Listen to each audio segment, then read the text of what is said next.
Chosen one. The fact that you are here right now is not something I take lightly. I am not speaking to everyone who stumbled across this video. Most people would have scrolled past what brought you here. Most people do not stop. Most people do not feel the pull that made you click. But you are not most people. And somewhere inside you, in a place that existed before you had language for it, you already knew that. What I am about to tell you is not comfortable content for passive consumption. It is a specific transmission about something that happened in the heavenly realm, something that involved your pain, your tears, and a weapon that was forged from what you thought was only loss. Michael is carrying something new, and it came from you. Subscribe to this channel right now and activate every notification. What I am building toward in this message is the kind of revelation that rewires how you understand every hard season you have ever lived through. If you are already subscribed, I see you, sincerely. And I am glad you're here for this one specifically.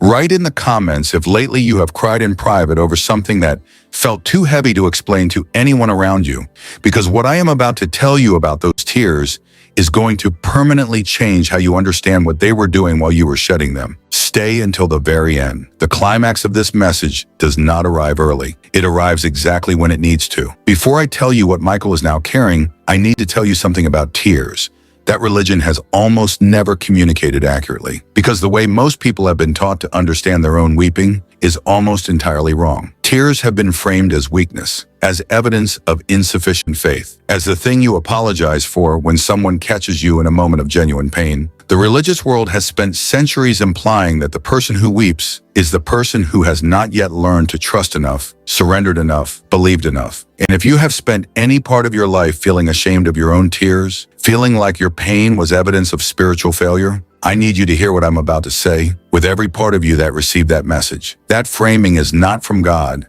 It is a strategy, a specific, ancient, carefully constructed strategy designed to make you hide the very thing that heaven was watching with the most precise attention. Let me show you what Scripture actually says about tears, not what religion said Scripture says, what the text itself contains. Psalm 56 verse 8. David is writing from a season of genuine danger. He has fled from Saul. He is surrounded by enemies in a foreign land. His life is under direct threat, and in that context, in the middle of what can only be described as a season of profound loss, he writes something that should stop you completely. You have kept count of my tossings. Put my tears in your bottle. Are they not in your book? Put my tears in your bottle. The image David is using here is specific to his cultural context. In the ancient Near East, small lacrimatory flasks, tear catchers, were used to collect the tears of mourners. These were not symbols. They were physical objects. The tears were preserved. They were kept. They were considered valuable enough to be stored. And David is saying that God keeps this record, not metaphorically, as the most intimate act of divine attention. A God who noticed every tear, collected everyone, recorded everyone in a book. Now I need you to understand the full weight of that image. You cried in private. You cried at night. You cried in your car, in your bathroom, in the spaces where you could let the weight of what you were carrying finally surface, because no other eyes were present. You cried over things you could not explain to the people around you. You cried over losses that no one else fully understood. You cried over prayers that seemed to have no ceiling to reach. And every single one of those tears was caught, not witnessed from a distance, caught, collected, kept with the same precision that a jeweler handles something of immeasurable value. The God who created the universe did not look away during your most private moments of grief. He leaned in. Now I need to take you somewhere in the Gospel of John that most people have read hundreds of times without seeing what is actually there. John chapter 11. Lazarus has been dead for 4 days. Mary and Martha, his sisters, are in grief. The community around them is mourning, and Jesus arrives. He already knows what he is about to do. This is not a moment of divine uncertainty. He is not arriving to assess the situation and decide whether intervention is possible. He knows Lazarus will walk out of that tomb. He knows the resurrection is minutes away. And then verse 35, Jesus wept. 2 words in English, etikroson in Greek. He shed tears, not a metaphor, not a literary device. He wept. And this is what I need you to understand with absolute precision. He did not weep because he did not know what to do. He did not weep because the situation was beyond his authority. He wept with full knowledge of what was about to happen, full awareness of the restoration that was moments away, and complete certainty of the outcome. He wept because the pain in that moment was real, even though the victory was certain. He wept because Mary was weeping, because the community was weeping, because the weight of loss, even temporary loss, even loss that would be completely reversed in minutes, was real enough to move him to tears. He did not wait for the resurrection to feel something. He felt it now, in the middle of the grief, in the middle of the not yet. And this is the theology that religion has almost never communicated about your painful seasons. God does not wait for your restoration to feel something about your current pain. He weeps with you in the middle of the not yet, in the middle of the between, in the seasons that have not resolved yet, in the prayers that have not been answered yet. The victory was certain for Lazarus and the tears were still real. Your breakthrough has been certain, and his tears over your pain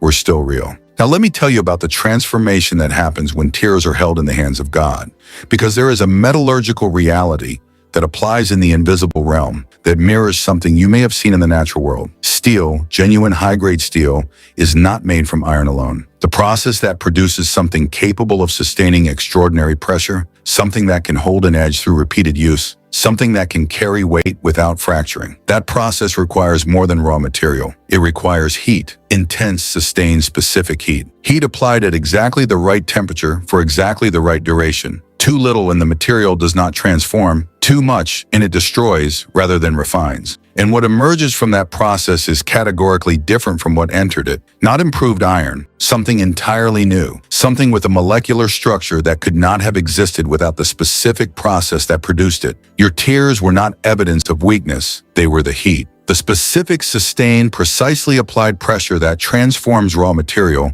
into something that can carry an edge, something that can sustain weight, something that heaven can use in the capacity that raw material can never be used. Job chapter 23, verse 10. But he knows the way that I take. When he has tested me, I shall come forth as gold. Gold goes through fire. The fire does not destroy it. The fire removes what is not gold. What remains after the fire is not damaged gold. It is purer gold, more fully itself than it could have been without the process. Your tears were the fire that removed what was not you. What remains is more fully who you actually are than you could have been without the seasons that produced the weeping. Now, I need to bring you to the heart of what this transmission is actually about, because everything I have shown you up to this point has been preparation for this. There is a principle in Scripture that appears in multiple forms across both testaments, and it states something that the enemy of your soul has spent your entire life trying to prevent you from understanding. 2 Corinthians chapter 12, verse 9. My grace is sufficient for you, for my power is made perfect in weakness. Made perfect.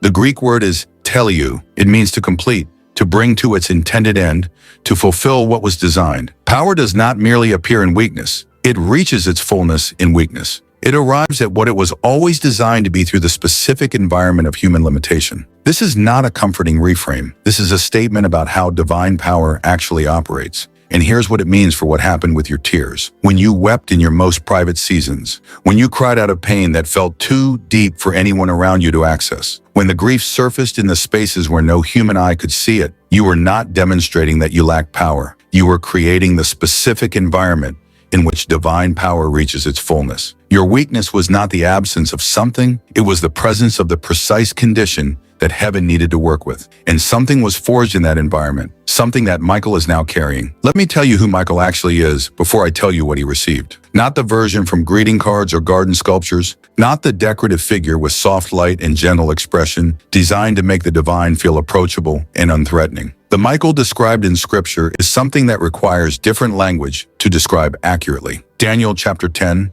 a messenger has been sent to Daniel with a response to his prayer. For 21 days, the messenger is blocked, physically detained, held back by a spiritual force operating in that region, what the text calls the prince of the kingdom of Persia. An angel carrying a direct response from God was stopped for 3 weeks. Who broke through? Verse 13. Michael, one of the chief princes, came to help me. One sentence. No description of the battle, no account of how long it took, no detailed record of what the engagement required. Michael arrived, and the obstacle that had held back a divine messenger for 21 days was removed. That is not the soft figure of religious iconography. That is a being of such authority that his arrival does not require elaboration. He comes. Things change. The text moves on. Jude verse 9. Michael disputes directly with the devil over the body of Moses. Not a minor confrontation. The adversary of all creation in direct face-to-face engagement with the archangel. And Michael's response? 4 words. The Lord rebuke you. He does not demonstrate his power. He does not perform an elaborate act of spiritual warfare. He speaks 4 words and the adversary yields. This is a being of such absolute authority that his most powerful recorded statement is a sentence that defers to something greater than himself. Now hold everything I just showed you about who Michael is, and understand what it means that a weapon forged specifically for him came from your tears. For those who want to go deeper into the spiritual mechanics of what is being described here, how divine strength is forged through human weakness, and how to walk consciously in what your tears have been producing, there is exclusive material in the description and the pinned comment.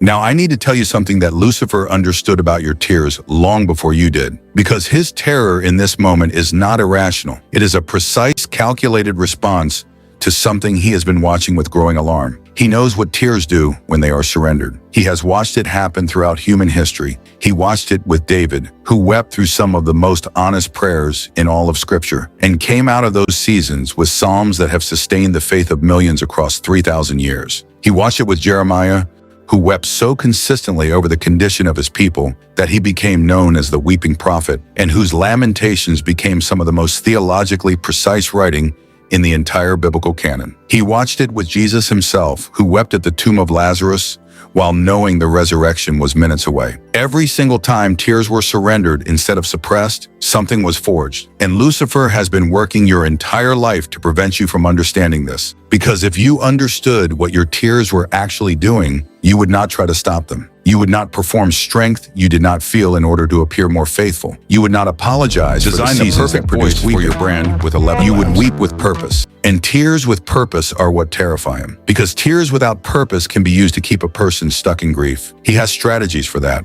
He knows how to extend mourning into paralysis, how to deepen pain into hopelessness, how to keep a person so submerged in their own loss that they never reach the other side of it. But tears with purpose move towards something. They are not just release. They are refinement. They are heat being applied to material that is transforming. And the output of that process is something he cannot access, cannot replicate, and cannot stop. The sword Michael is carrying was made from something Lucifer helped produce. Every attack that made you weep, every betrayal that brought grief you did not ask for, every closed door that produced tears in the middle of the night, every season of silence that made you cry out to a heaven that seemed to have gone quiet. He provided the raw material for what was forged against him, and that is precisely why he is terrified. He contributed to the construction of the weapon that now carries his judgment. Now let me take you to the climax of everything I have been building toward. Revelation chapter 5. The Apostle John is in the throne room of heaven in vision. He sees a scroll sealed with 7 seals, a scroll that contains the complete unfolding of what God intends to accomplish. And an angel asked with a loud voice, "Who is worthy to open the scroll?" And no one is found worthy, in heaven or on earth or under the earth. No one. And John weeps. He weeps because something of cosmic significance cannot be opened, because the purpose it contains cannot be released, because what was supposed to be accomplished appears to have no one capable of accomplishing it. And then one of the elders says, "Do not weep," not because weeping was wrong, not because his tears were evidence of misunderstanding, but because the answer to what he was weeping over had already arrived. Behold, the Lion of the tribe of Judah, the root of David, has conquered so that he can open the scroll and its 7 seals. The Lion has conquered. And John turns to see the Lion, and what he sees is a lamb, not a lion, a lamb. And the text says it appeared as though it had been slain. The conqueror arrived bearing the marks of what he had endured, not concealing what he went through in order to appear more powerful, carrying the evidence of the cost as part of the identity that made him worthy to open what no one else could open. The marks were not incidental to the victory. The marks were the credentials for the victory. Your tears are not incidental to your purpose. They are the credentials for your purpose. The places where you wept and kept going, the places where you were broken and did not become bitterness, the places where the grief was real and you surrendered it to something larger than your ability to resolve it. Those are not the evidence that your faith was insufficient. They are the evidence that something was being forged. And what was forged was not just strength for yourself. It was something that functions in the invisible realm in a way that cannot be explained by the categories of natural human experience. Your tears became a weapon that heaven needed, that Michael is now carrying, that is being deployed in the very situations that your pain helped to prepare it for. You wept in private. You wept when no one was watching. You wept in the spaces where the weight finally had room to surface, and every tear was caught, kept, alchemized into something that the forces that made you weep cannot stand against. That is not comfort dressed up as theology. That is the specific documented testimony of Scripture about what surrendered weakness produces in the hands of a God who collects tears in a bottle and writes every one of them in a book. Now I want to speak directly to the person who has been carrying grief that has lasted longer than felt reasonable. You have wondered more than once whether the length of your pain was evidence that something was wrong with you. Whether the people who seemed to move through difficulty more quickly had something you lacked. Whether your inability to simply get over it and move forward indicated a deficiency in your faith, or your character, or your worthiness to receive what you had been asking for. I need to address that directly, not gently, directly. The length of your grief is not evidence of weakness. It is evidence of depth. The same soil that produces shallow puddles after a brief rain produces springs after sustained rainfall. The water goes deeper, takes longer, and what it produces is not a puddle that evaporates in the afternoon sun. It is a source. Springs do not run dry. You have been in a season of deep and sustained grief, and what has been forming in the depths of that season is not damage. It is depth, and depth in the kingdom is not a liability. It is what qualifies a person to carry what shallow people cannot sustain. The sword Michael carries is not light. It cannot be held by hands that have never learned to sustain weight. It requires someone whose capacity was built by what they endured, not despite their tears, but through them. You are that person. Not because you performed your grief correctly, because you did not suppress what was real, and what was real was surrendered to the one who collects it. And what he does with surrendered pain is not wasted. He weaponizes it for the very purposes that the pain was designed to prevent. Here is what changes for you now. Not in the dramatic sense that immediately makes every difficulty disappear. In the specific sense that the understanding you carry after this transmission changes how you interpret what has already happened and what is still in motion. Every tear you have cried has been working, not passively, not simply being recorded in a book and forgotten there. Working, contributing to a process that produces something real in the invisible realm, building something that functions in dimensions you cannot see, but that directly affect what you experience in the dimensions you can. The grief was not wasted. The pain was not pointless. The long seasons of weeping that felt like they were accomplishing nothing, were accomplishing something that the natural eye cannot measure. And here's what that means. For what comes next, the sword is forged. What it was made to accomplish has been established by what produced it, and the force that made you weep has unknowingly contributed to the construction of what now moves against it. Your tears terrorize Lucifer not because tears are powerful in themselves, because surrendered tears in the hands of a God who knows how to forge what heaven needs have produced something he cannot counter with any strategy he possesses. He has no response to this, because he has never seen it deployed against him by someone who had every reason to simply remain in grief and did not. You kept going, in the middle of the weeping. Through the seasons that produced it, you kept going, and your tears kept being surrendered, and what was being forged kept taking shape, and now it is finished. What was forged is complete. What was being built through your most private grief is now being carried. Write in the comments if what you just received gave language to something you have been living through without having words for it. If your tears finally make sense in a way they never did before. For those ready to go deeper, to understand the frequencies that align with what was forged in your seasons of grief, and to access tools designed to help you walk consciously in what your tears have been producing. There is material in the description and the pinned comment. 3 sacred frequencies, H's, H's, and H's, with a complete ebook and full audiobook. Everything you need to begin walking in what this season forged. Share this with someone who has been weeping in private and has not yet understood what their tears were building. And click on the video appearing on your screen right now, because what follows this transmission connects directly to what the sword Michael is carrying was made to accomplish. And you will want to have heard this one before you hear that one. Together we are stronger.